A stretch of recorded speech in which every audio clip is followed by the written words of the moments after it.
اعوذ باللہ من الشیطان الرجیم بسم اللہ الرحمن الرحیم وَلَقَدْ ذَرَأْنَا لِجَهَنَّمَ كَثِيرًا مِنَ الْجِنِّ۔ اب یہ تیسری بات آ گئی حکمت قرآنی کی۔ دیکھیے پہلے وہ عہد الست جو عالم ارواح میں ہم نے کیا تھا، اچھا اس عہد الست کے حوالے سے ہم پر یہ بات واضح ہو گئی، ایک ہمارا روحانی وجود ہے اور ایک ہمارا حیوانی وجود ہے۔ اگر ہماری توجہ اور ساری دلچسپی حیوانی وجود پر ہوگی تو ہم ظاہر بات ہے کہ پھر اس بلعام بن باورہ کی مثال بن جائیں گے، انفرادی سطح پر بھی اور قومی اور اجتماعی سطح پر بھی۔ اب تیسری بات آ رہی ہے کہ انسانوں میں سے کثیر انسان وہ ہیں جو نظر آتے ہیں انسان، حقیقت میں انسان نہیں ہے، حیوانوں کی سطح پر ہے۔ وَلَقَدْ ذَرَأْنَا لِجَهَنَّمَ كَثِيرًا مِنَ الْجِنِّ وَالْإِنسِ، ہم نے جہنم کے لیے پیدا کیے ہیں بہت سے جن اور انس۔ لَهُمْ قُلُوبٌ لَا يَفْقَهُونَ بِهَا، ان کے دل تو ہیں لیکن ان سے غور نہیں کرتے، تفقہ نہیں کرتے۔ وَلَهُمْ أَعْيُنٌ لَا يُبْصِرُونَ بِهَا، ان کی آنکھیں ہیں ان سے دیکھتے نہیں۔ وَلَهُمْ آذَانٌ لَا يَسْمَعُونَ بِهَا، ان کے کان ہیں لیکن ان سے سنتے نہیں۔ أُولَٰئِكَ كَالْأَنْعَامِ، یہ چوپایوں کے مانند ہیں، بل ہم اضل، بلکہ ان سے بھی گئے گزرے ہیں۔ أُولَٰئِكَ هُمُ الْغَافِلُونَ، یہی لوگ ہیں کہ جو غافل ہیں۔ یعنی یہ کہ جب انسان ہدایت سے منہ موڑتا ہے اور جب ہٹ دھرمی پر اتر آتا ہے اور جب اللہ تعالیٰ دلوں پر مہر کر دیتا ہے اور ان کی سماعت پر کانوں پر مہر لگا دیتا ہے، ان کی آنکھوں پر پردے ڈال، اب یہ کیا رہ گئے؟ اب یہ انسان نہیں رہے، ان کے دل تو ہے تفقع سے خالی ہے، مہر لگ چکی ہے۔ آنکھیں تو ہے حیوانوں کا سا دیکھنا دیکھ رہی ہیں، کتا بھی دیکھ لیتا ہے گاڑی آ رہی ہے مجھے بچنا ہے، انسان نے بھی دیکھ لیا، لیکن یہ دیکھنا حیوانی دیکھنا ہے۔ انسانی دیکھنا تو کچھ اور ہوتا ہے، کسی شے کو دیکھے اور اس کی حقیقت پر غور کرے۔ اہل نظر ذوق نظر خوب ہے لیکن جو شے کی حقیقت کو نہ دیکھے وہ نظر کیا۔ لیکن یہ انسانی دیکھنا جو ہے، دیدن دیگر آموز شنیدن دیگر آموز، وہ دوسری قسم کا دیکھنا سیکھو، دوسری قسم کا سننا سیکھو۔ وہ سننا جو دل سے سنا جاتا ہے، وہ دیکھنا جو دل سے دیکھا جاتا ہے۔ لیکن جب ان کے دلوں پر مہر ہو گئی، ان کے کانوں پر مہر ہو گئی، ان کی آنکھوں پر پردے پڑ گئے، اب ان کا حال کیا ہے؟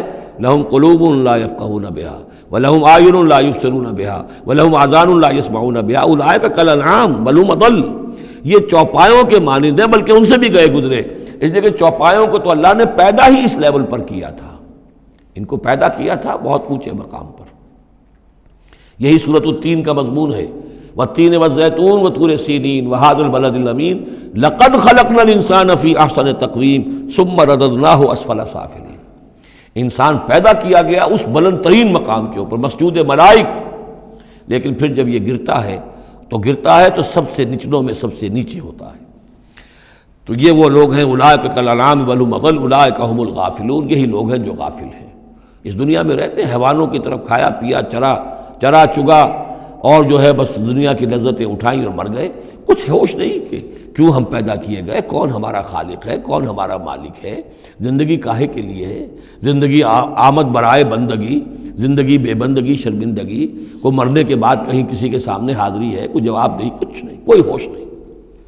وَلِلَّهِ الْأَسْمَاءُ الْحُسْنَى، اور تمام اچھے نام اللہ ہی کے ہیں، فَادْعُوهُ بِهَا، تو پکارو انہیں اس کے ذریعے سے، پکارو اللہ کو ان کے ذریعے سے۔ ایک نقطہ یہاں نوٹ کر لیجئے، قرآن مجید سے کہیں اللہ تعالیٰ کے لیے لفظ صفت ثابت نہیں ہوتا، ویسے حدیث میں ہے، میں صرف بیان کر رہا ہوں، قرآن میں نہیں۔ قرآن میں اللہ کے لیے لفظ آتا ہے نام، اسما، یہ سب اللہ کے نام ہیں۔ ویسے یہ کہ صفاتی نام ہے یہ دوسری بات ہے، لیکن صفات کا لفظ جو ہے، صفت کا لفظ اللہ کے لیے ایجاباً مثبت طور پر قرآن میں کہیں نہیں آیا، نام ہے اللہ کے۔ اور نام جو ہے در حقیقت کسی ایک ہی شے کے 100 نام ہو سکتے ہیں۔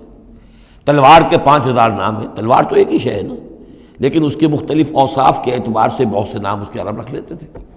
تو اللہ تعالیٰ کے نام ہیں، ان ناموں میں سے کچھ قرآن میں بھی آئے ہیں، کچھ ایک حدیث ہے حضرت ابو ہریرہ سے رضی اللہ تعالیٰ عنہ، جس میں کہ حضور نے 99 نام گنوائے ہیں کہ اللہ کے یہ 99 نام ہیں، اور ان کے ذریعے سے تو اللہ سے دعا کی جائے تو اس کے ناموں کے حوالے سے، اللہ تعالیٰ کے ناموں کے، فادعوہ بہا، اللہ تعالیٰ کو پکارا کرو اس کے ناموں کے حوالے سے، یا ستارو، یا غفارو، یا کریمو، یا علیمو، یہ اس طریقے سے اللہ تعالیٰ کے جو نام ہیں، تو یا اللہ ہو، ظاہر بات ہے کہ اللہ جو ہے وہ بھی اللہ کا سب سے بڑا نام، سب سے اہم نام ہے، اس حوالے سے اس کو پکارو، دعا کرو اس کے ناموں کے حوالے سے۔ وَذَرُوا الَّذِينَ يُلْحِدُونَ فِي أَسْمَائِهِ، اور چھوڑ دو، دفع کرو ان لوگوں کو کہ جو اس کے ناموں میں کجی نکالتے ہیں۔ لحد کہتے ہیں ٹیڑھ کو۔ یہ قبر جو ہوتی ہے ایک سیدھی ہوتی ہے اور ایک ہوتی ہے لحد والی، جس میں کہ بغلی قبر۔ تو اسماء الہی میں لحد الحاد جو ہے تو یہ ہے کہ ان کا غلط استعمال کیا جائے، انہی ناموں کے حوالے سے ان کے مراقبے کر کے ان کے اندر تاثیرات ہیں، اس میں کوئی شک نہیں، لیکن ان کے غلط استعمالات جو ہیں وہ درست نہیں ہیں۔ اللہ تعالیٰ کے ذکر کے لیے، اللہ سے خود اپنی دعا کے لیے ان کو ذریعہ بنایا جائے، لیکن ان کو لوگوں کے لیے نقصان پہنچانے کا ذریعہ بنانا یہ گویا کہ الحاد ہو جائے گا، غلط استعمال۔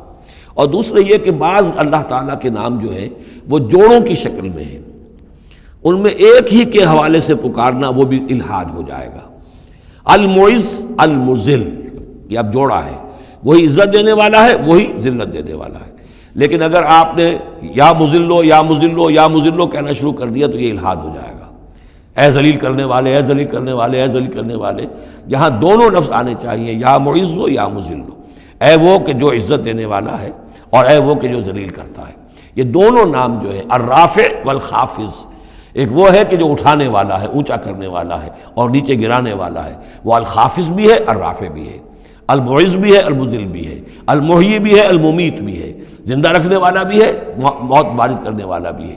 تو یہ جو جوڑوں کے نام ہیں ان کو ساتھ ساتھ ہی ہمیشہ رکھنا چاہیے۔ سَيُجْزَوْنَ مَا كَانُوا يَعْمَلُونَ، القریب وہ بدلہ پائیں گے اپنے اعمال کا۔ وَمِمَّنْ خَلَقْنَا أُمَّةٌ يَهْدُونَ بِالْحَقِّ وَبِهِ يَعْدِلُونَ، اور جو انسان ہم نے پیدا کیے ہیں ان میں یقیناً ہر دور میں کچھ لوگ رہے ہیں، ایسی جماعتیں رہی ہیں، اور جیسے کہ حضور نے ضمانت دی ہے کہ میری امت میں ایک طبقہ، ایک جماعت، ایک گروہ ضرور، لا تزال فی امتی طائفۃ قائمین علی الحق، حق پر قائم رہے گی۔ تو فرمایا وہ یہدون بالحق، جو حق کی ہدایت بھی دیتے رہیں گے، اور بہی یعدلون، اور حق ہی کے ساتھ عدل بھی کرتے رہیں گے۔ والذین کذبوا بآیاتنا سنستدرجهم من حیث لا یعلمون، باقی رہے وہ لوگ کہ جو ہماری آیات کی تکذیب کرتے ہیں تو ہم رفتہ رفتہ سہج سہج ان کو لے آئیں گے وہاں سے جہاں انہیں پتہ بھی نہیں ہوگا۔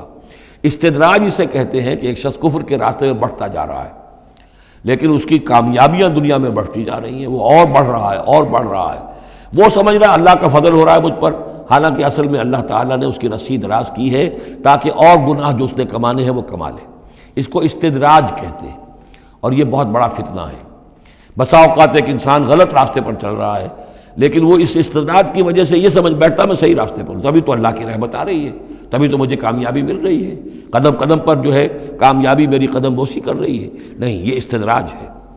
والذین کذبوا بآیاتنا سنستدرجهم من حیث لا یعلمون، ہم آہستہ آہستہ انہیں پکڑ لیں گے جہاں سے انہیں پتہ بھی نہیں ہوگا۔ وَأُمْلِي لَهُمْ، آپ ان کو ڈھیل دیں گے، اِنَّ قیدی متین، میری چال بہت مضبوط ہے۔ جب وہ مچھلی جو ہے کانٹا اس کی حلق میں اب پھنس چکا ہے، اب اس کی ڈور جو ہے آپ ڈھیل کرتے رہیے، کوئی حرج نہیں، اِنَّ قیدی متین کہیں جانے والی نہیں ہے۔ اولم یتفکروا، کیا یہ لوگ تفکر نہیں کرتے، غور و فکر نہیں کرتے؟ ما بصاحبہم من جنہ، ان کے جو ساتھی ہیں یعنی محمد صلی اللہ علیہ وسلم، انہیں کوئی جنون نہیں ہے، کوئی جن ان پر نہیں آ گیا ہے۔ یہ بھی وہی انداز ہے، سرچنگ کویسچن، کہ ذرا غور کرو، کبھی تم نے سوچا ہے، کہہ تو دیتے ہو تم، کبھی سوچا ہے یہ محمد صلی اللہ علیہ وسلم جو تمہاری نگاہوں کے سامنے ہے، ان کی سیرت، ان کا کردار، ان کی شخصیت، ان کی طہارت، ان کی صفائی، نظافت، یہ چیزیں ایسی ہیں کہ جن کے بارے میں کوئی شخص یہ کہہ سکے کہ ان پر کوئی جن آ گیا ہے یا ان کا کوئی دماغی توازن ٹھیک نہیں رہا۔ ما بصاحبہم من جنہ، کوئی ان کو جنون نہیں ہے، کوئی جن ان کے اوپر نہیں آ گیا، ان ہوا الا نذیر مبین، نہیں ہے یہ مگر ایک واضح طور پر خبردار کر دینے والے۔ اولم ينظروا فی ملکوت السماوات والارض وما خلق اللہ من شیء، اور کیا یہ لوگ غور و فکر نہیں کرتے آسمانوں اور زمین کی سلطنت میں اور جو اللہ تعالیٰ نے چیزیں بنائی ہیں؟ وَأَنْ عَسَىٰ أَنْ يَكُونَ قَدِ اقْتَرَبَ أَجَلُهُمْ، اور کیا انہیں یہ گمان نہیں ہے ہو سکتا ہے کہ ان کی مہلت ختم ہوا چاہتی ہو، ان کی اجل، لِكُلِّ أُمَّةٍ اجل، ہر قوم کے لیے ایک اجل معین ہے، تو تم کیسے نچنت ہو گئے ہو سکتا ہے کہ تمہاری وہ اجل اب قریب آ چکی ہو۔ ان یکون قد اقترب اجلہم فبأی حدیث بعدہ یؤمنون، تو اب اس کے بعد اور کس شے پر، کس بات پر یہ ایمان لائیں گے؟ من یضلل اللہ فلا ہادی لہ، جس کو اللہ گمراہ کر دے گا یا جس کی گمراہی پر اللہ کی طرف سے مہر تصدیق ثبت ہو جائے گی، اب اسے کوئی ہدایت دینے والا نہیں۔ وَيَذَرُهُمْ فِي طُغْيَانِهِمْ يَعْمَهُونَ، اور وہ چھوڑ دے گا ان کو ان کی سرکشی میں اندھے ہو کر آگے بڑھتے ہوئے۔ صدق اللہ العظیم۔